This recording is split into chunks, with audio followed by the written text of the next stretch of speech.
To understand this, you have to go back to what young brother here referred to as the house Negro and the field Negro back during slavery. There was two kinds of slaves.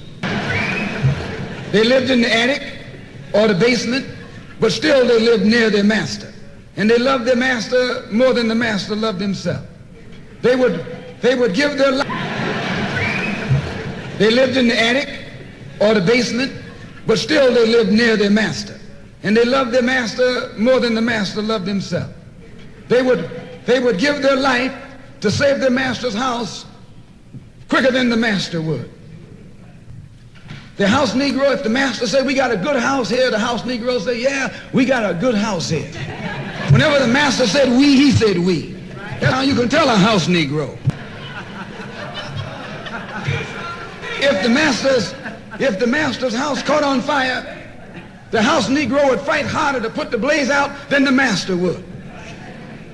If the master got sick, the house Negro would say, what's the matter, boss? We sick. We sick.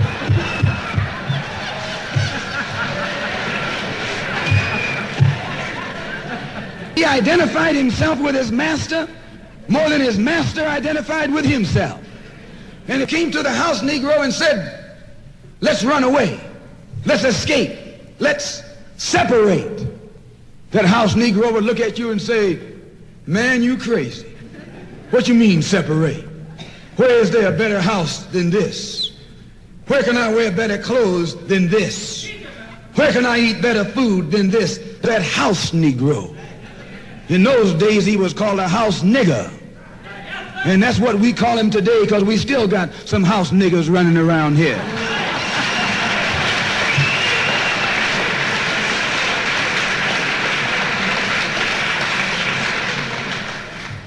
This modern house Negro loves his master. He wants to live near him. He'll pay 3 times as much as the house is worth just to live near his master. And then brag about, I'm the only Negro out here.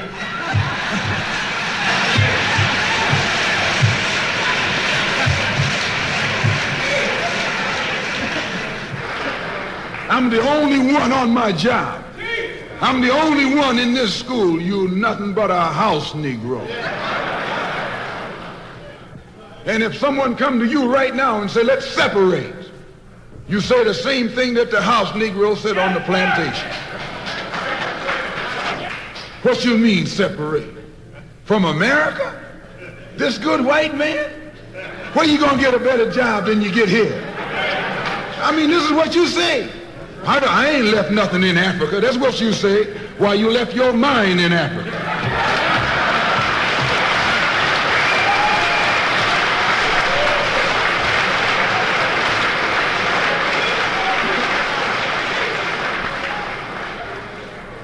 On that same plantation, there was the field Negro.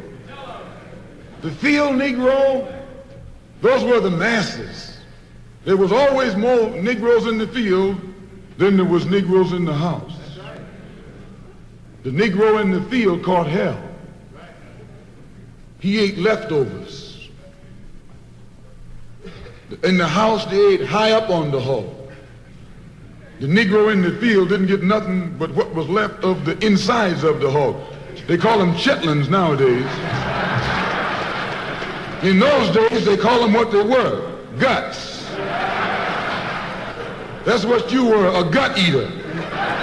And some of you all still gut eaters.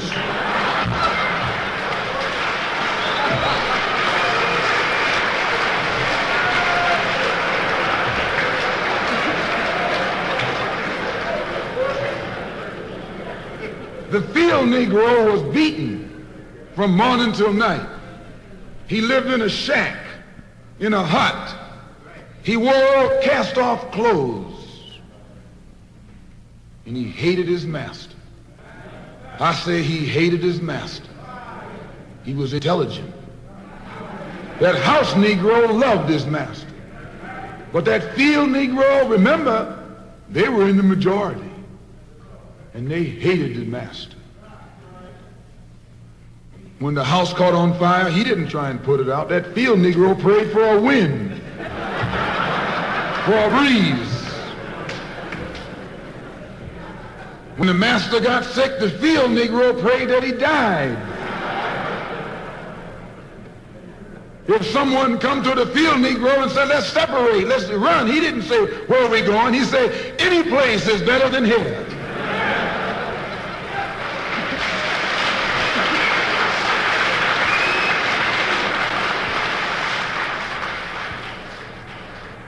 You got to make him a celebrity. And then I'm a field Negro. The masses are the field Negroes. When they see this man's house on fire, you don't hear these little Negroes talking about our government is in trouble. They say the government is in trouble.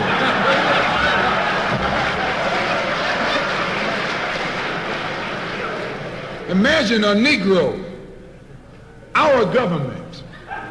I even heard one say our astronauts. They won't even let him near the plant. And our astronauts, our Navy, that's a Negro that's out of his mind. That's a Negro that's out of his mind. Just as the slave master in that day used Tom, the house Negro, to keep the field Negroes in check, the same old slave master today has Negroes who are nothing but modern Uncle Toms, 20th century Uncle Toms, to keep you and me in check, keep us under control, keep us passive and peaceful and nonviolent. That's Tom making you nonviolent. It's like when you go to the dentist and the man is going to take your tooth. You're going to fight him when he starts pulling. So they squirt some stuff in your jaw called Novocaine to make you think they're not doing anything to you. So you sit there, and because you got all that Novocaine in your jaw, you suffer peacefully.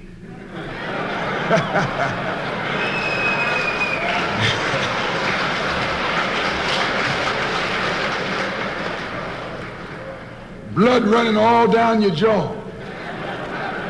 And you don't know what's happening, because someone has taught you to suffer peacefully. The white man do the same thing to you in the street. When he gonna want to put knots on your head and take advantage of you and don't have to be afraid of you fighting back, to keep you from fighting back, he get these old religious Uncle Toms to teach you and me. They're just like Novocaine, suffer peacefully. Don't stop suffering, just suffer peacefully. As Reverend Cleave pointed out, let your blood flow in the streets. This is a shame. And you know he's a Christian preacher. If it's a shame to him, you know what it is to me.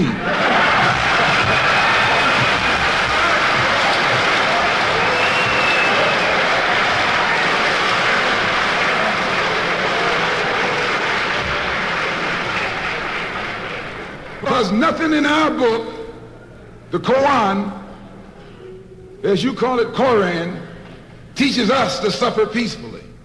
Our religion teaches us to be intelligent, be peaceful, be courteous, obey the law, respect everyone. But if someone puts his hand on you, send him to the cemetery.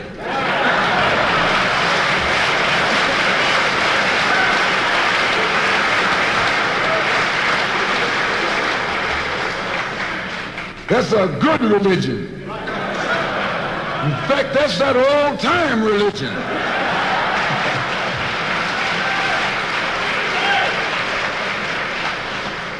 That's the one that Ma and Pa used to talk about. An eye for an eye, and a tooth for a tooth, and a head for a head, and a life for a life. That's a good religion. And then anybody, no one resents that kind of religion being taught but a wolf who intends to make you his meal. This is the way it is with the white man in America. He's a wolf, and you a sheep. Anytime a shepherd, a pastor, teach you and me not to run from the white man, and at the same time teach us don't fight the white man, he's a traitor to you and me. Don't lay down our life all by itself. No. Preserve your life. It's the best thing you got. And if you got to give it up, let it be even Stephen.